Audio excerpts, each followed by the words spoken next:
দ্বিতীয়ত, অধিকাংশ ইসলামিক স্কলাররাই মনে করেন নাবাতেয়ানরাই সামুদ জাতি। তবে অনেকেই আবার দ্বিমত প্রকাশ করে বলেছেন নাবাতেয়ানরাই সামুদ জাতি কিনা তা শতভাগ প্রমাণিত নয়। নাবাতেয়ানরা যদি সামুদ না হয়ে থাকে তাহলে তো এই স্থান নিয়ে নিষেধাজ্ঞার প্রশ্নটিও ফিকে হয়ে যায়।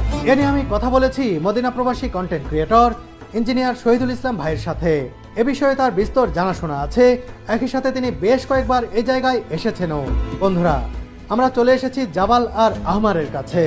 এই পাহাড়ে অনেকগুলো সমাধিসৌধ রয়েছে, প্রতিটি সমাধি কক্ষেই রয়েছে একাধিক ব্যক্তির কবর। জাবাল আল আহমার দেখে এবার আমরা এগিয়ে চলেছি পরবর্তী স্পটের দিকে। এখানকার এই সমাধিসৌধের নাম কাসর আল ফরিদ। এটি মাদাইন সালের আইকনিক নিদর্শন। গুগলে মাদাইন সালে বা হেগরা লিখে সার্চ দিলে এই টম্বটির ছবি সামনে চলে আসে। কাসর আল ফরিদের দিকে অবাক দৃষ্টিতে তাকিয়ে রয়েছেন পর্যটকরা। আস্ত পাহাড় কেটে কি এক বিস্ময়কর সমাধিসৌধ তৈরি করেছে নাবাতিয়ানরা।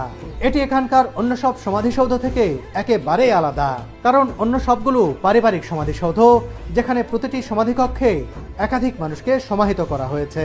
কিন্তু কাসর আল ফরিদ এ কারণেই বিশেষ যে এখানে শায়িত রয়েছেন নাবাতিয়ান সমাজের খুবই গুরুত্বপূর্ণ ও সম্ভ্রান্ত একজন ব্যক্তি, যার নাম লিহিয়ান, যার বাবার নাম ছিল কুজা।